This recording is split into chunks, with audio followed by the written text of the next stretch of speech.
Resistance for inviting me here.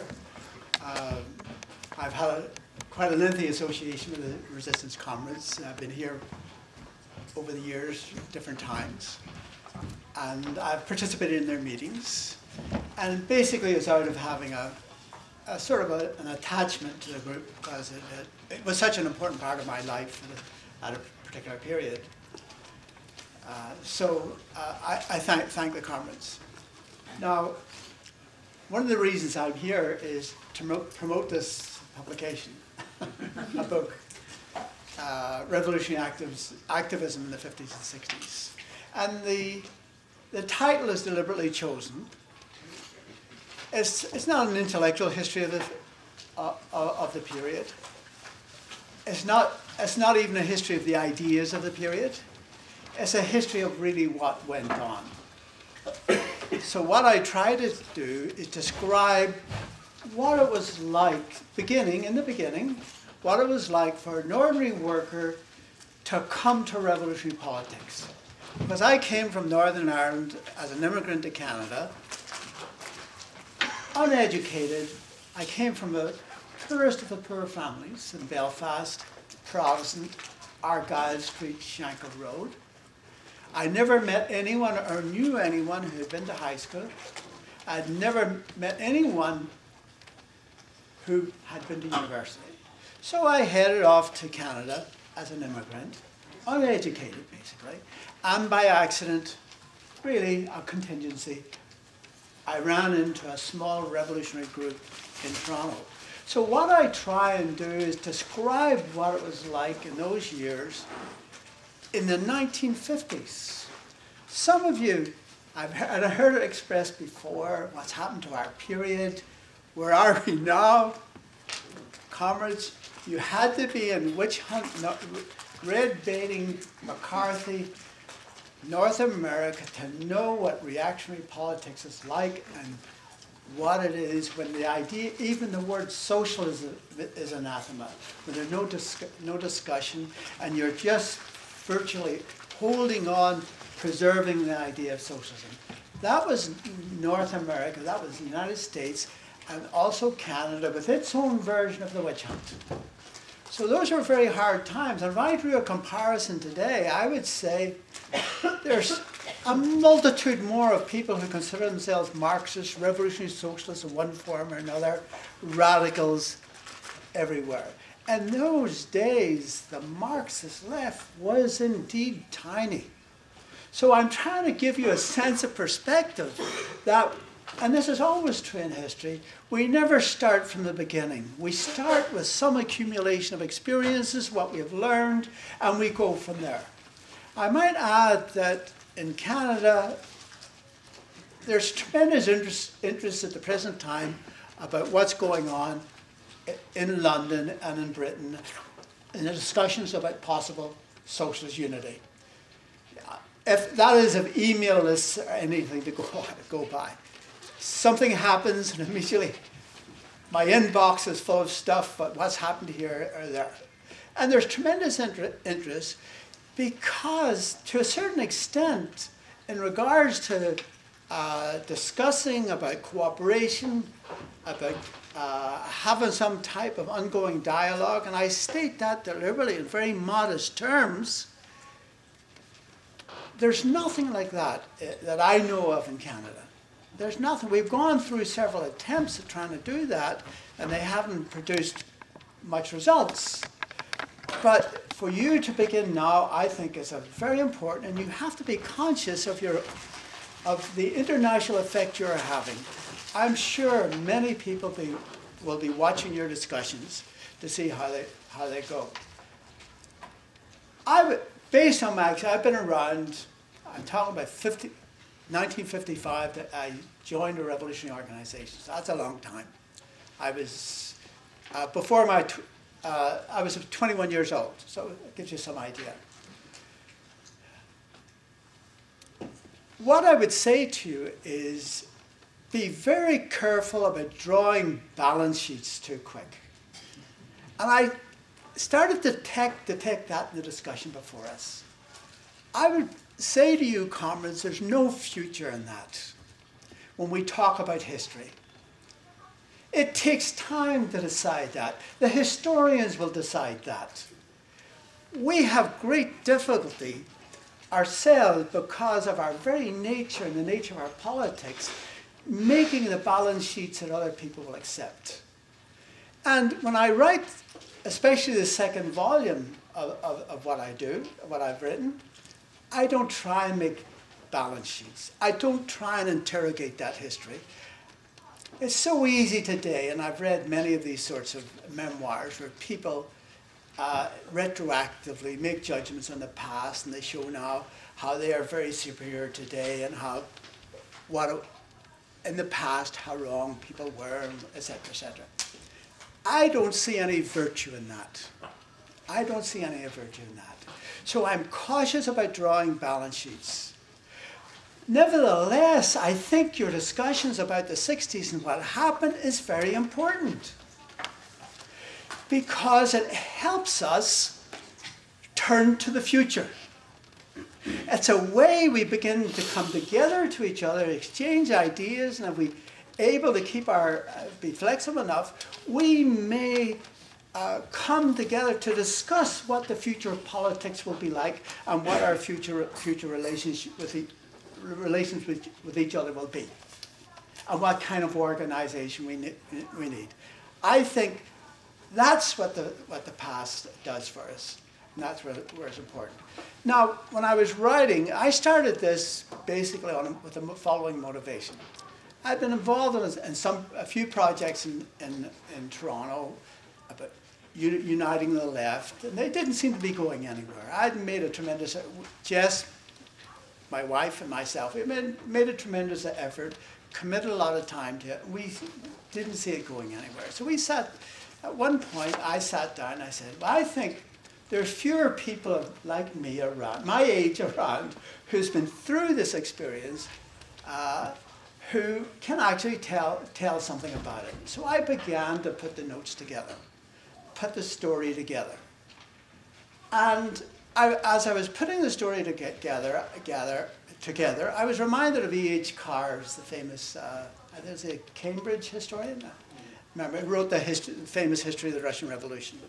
In the process of writing the history, he became a Marxist. Very interesting person. But his theory of history was, I remember this a little bit, he says, those who write the history make the history. That is the history which people read. And that's what their interpretation of history is. So it's very important that we do write down our experiences and try and make that contribution. Because if we don't do it, others will do it for us, and they will not necessarily be sympathetic to our aims. So it's a little bit of encouragement to any of you who are thinking putting down your story. Do it. Now, when I came here, a comrade back there, this comrade back there, I can't remember your name, comrade, but you said, why did 1968 happen? I said, yes, why did it happen? Now, let me just back up a little bit and say to you, one of the problems we have, and I've been in several discussions like this, that we have had here today, is because of the rarity and frequencies of these kinds of discussions, we tend to want to discuss everything at the same time.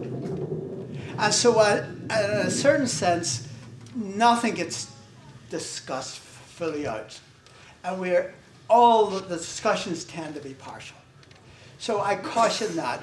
We begin these discussions, and I think we have to see them as a process of discussions, and we'll begin to separate the various questions that we need to talk more about to get a common assessment of.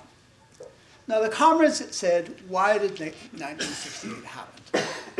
Ernie, 5 minutes. 5 minutes to come? Yep. Sorry to interrupt. I haven't given my speech yet. Why did it happen? When I arrived in London in 1965, it was part of the Fourth International effort to organize a section here. when I came here, the Wilson government was in power, and in the following year, Wilson was elected with a 100-seat majority. Up until the election of the Wilson government, the Tories had been unable to modernize or bring in the employers' program for modernizing the economy, etc., etc. Up until that time, there had been a long Keynesian period where little reforms were given out to workers. But what happened was, with the Wilson government, the employers turned to Wilson to implement the employers' program. It was incredible to be here. There was tremendous. That was a real defeat for the working class, and our tendency at the time said it was so. That is, a Labour government came into power and implemented the employers' program, brought in a wage freeze, rolled back social programs, outlawed the Seamen's Union. It was tremendous confusion. There was opposition to the unions, of course, and there was a little bit of move to the left. Scanlon was elected. Lawrence Daly was elected. Scanlon. Jack Jones was elected. So there was a bit of move to the left, and there was some hope for them. But they went nowhere. They went nowhere.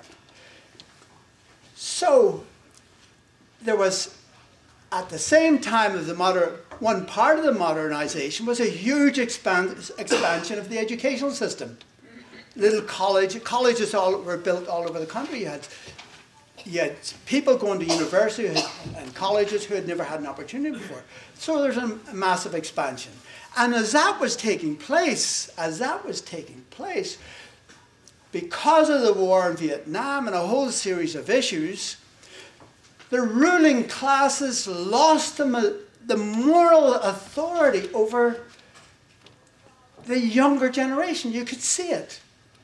There was cynicism, there was, you saw it being expressed culturally. And let me put it this way, there are some symptoms of that taking place in North America with the, in Canada, it's the Idle No More movement. It's the Occupy movement. It's the struggle around for a minimum wage. There's resentment, and there's a tremendous loss of moral authority of the ruling classes. And in that situation, with the Vietnam War, etc., when a little group such as ours came on the scene and said, "Listen, we must."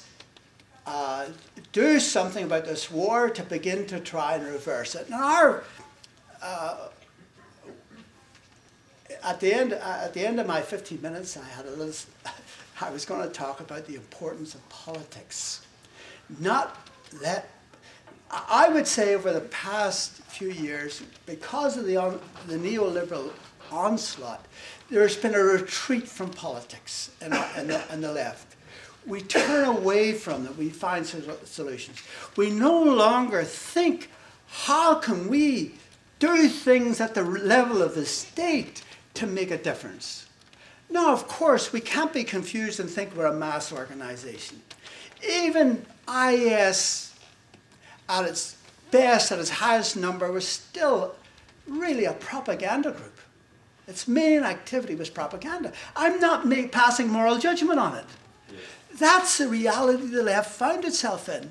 But I'm saying even in that, if we're smart and agile enough, we can find those areas when we can deliver a blow. I don't mean defeat them. But deliver a blow where radicals can get some confidence about what the future holds. So I'm saying there's a retreat from politics, and we no longer tend to talk about political programs. This is glaringly obvious in the United States. It is. A couple of comrades here who were at the ISO conference in Chicago last year, in June, and for me it was glaringly obvious that there's been a retreat from politics. I mean politics with a big P. I don't mean the politics among ourselves, this little struggle, that little struggle. I mean what the state is doing. So one of the discussions we have is, and we had this in Chicago, was what has happened in the state in the interim period? What has happened to it? What has happened to the economy? Because out of that crisis I described in 65, American imperialism reasserted itself and further incorporated the Western European capitalist classes into a common project which we now identify as neoliberalism. That was the beginning of it. And I would urge any of you here, there's a very interesting book that the Canadians have a special talent in this, and I would suggest you sort of look to us a little bit for some, to see how we can help you in this matter. And Leo Panage, socialist register, most of you may know, has written a very interesting book. I think it's a milestone work. I haven't seen anything like it, and I've been around a while, for a long time. And it's called The Making of Global Capitalism. It's not enough for us to repeat things we've been repeating over again. We have to actually get to the task of knowing what's going on in the economy and at the level of the state and interstate relations to come to some assessment. And so I would recommend his book for that. And is that the end? So I haven't said anything about the VSC. I haven't said anything about other things. I thought this was the important thing that had to be said, and I'll say something maybe about those things when it comes to the summary. Thank you very much, comrades. And buy the book.